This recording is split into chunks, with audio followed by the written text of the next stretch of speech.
Assalamualaikum warahmatullahi wabarakatuh. Kembali lagi bersama saya Muhammad Rizky Akbar. Di sini saya akan membahas materi tentang manajemen risiko.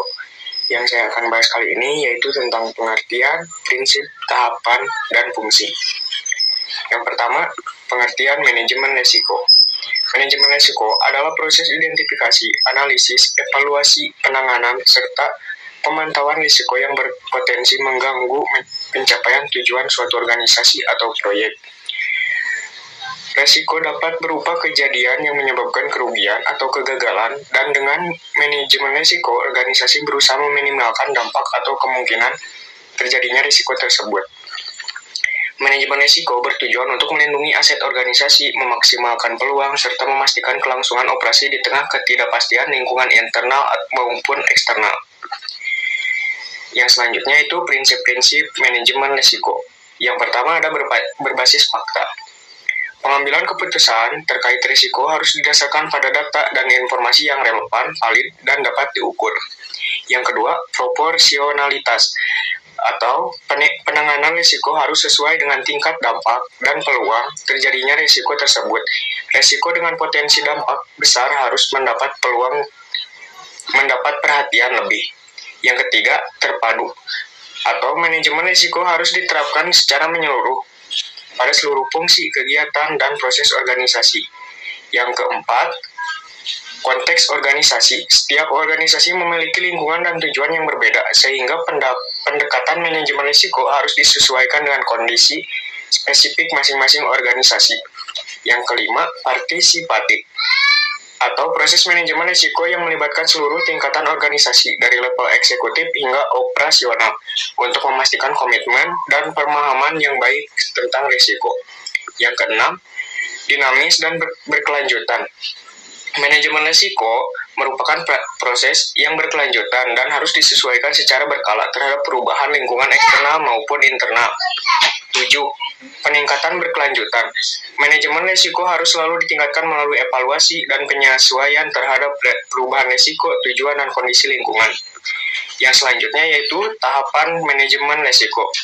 Yang pertama, identifikasi risiko, yaitu mengidentifikasi berbagai potensi risiko yang dapat mempengaruhi pencapaian tujuan.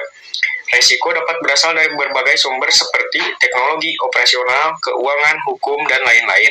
Yang kedua, analisis risiko. Menganalisis kemungkinan dan dampak dari risiko yang telah diidentifikasi.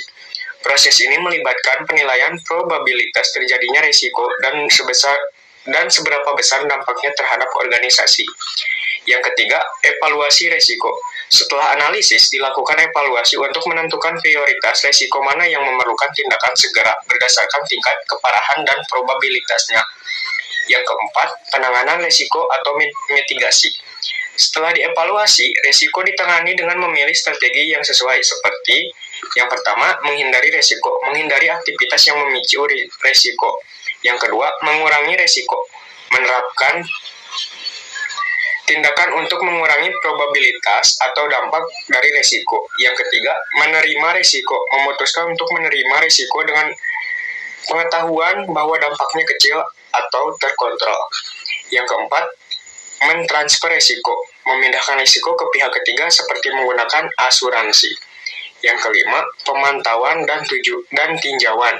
Setelah tindakan penanganan dilakukan, perlu dilakukan pemantauan secara berkelanjutan untuk memastikan efektivitasnya. Risiko baru juga dapat muncul, sehingga proses manajemen risiko harus selalu diperbarui. Yang keenam, pelaporan dan komunikasi. Komunikasi tentang risiko dan penanganannya harus jelas dan dilakukan secara efektif kepada seluruh pemangku kepentingan. Yang selanjutnya, fungsi manajemen risiko. Yang pertama, perlindungan aset. Manajemen risiko membantu melindungi aset organisasi dan berbagai ancaman yang dapat menyebabkan kerugian finansial maupun operasional. Yang kedua, pengambilan keputusan yang lebih baik. Dengan memahami risiko yang ada, organisasi dapat membuat keputusan yang lebih bijaksana dan terukur. Yang ketiga, mengurangi ketidakpastian. Proses manajemen risiko membantu organisasi dalam meminimalkan ketidakpastian yang dihadapi sehingga memberikan stabilitas operasional. Yang keempat, memastikan kepatuhan hukum. Manajemen risiko memastikan bahwa organisasi mematuhi peraturan, undang-undang, dan standar industri yang berlaku sehingga menghindari denda atau sanksi hukum. Yang kelima, meningkatkan kepercayaan stakeholder. Stakeholder baik itu pemegang saham, pelanggan, atau mitra bisnis akan lebih percaya pada organisasi yang memiliki sistem manajemen risiko yang kuat. Yang keenam, optimalisasi kinerja, yaitu manajemen risiko membantu dalam mengoptimalkan kinerja organisasi dengan mengidentifikasi dan menangani masalah potensial sebelum menjadi krisis. Yang terakhir, meningkatkan daya saing.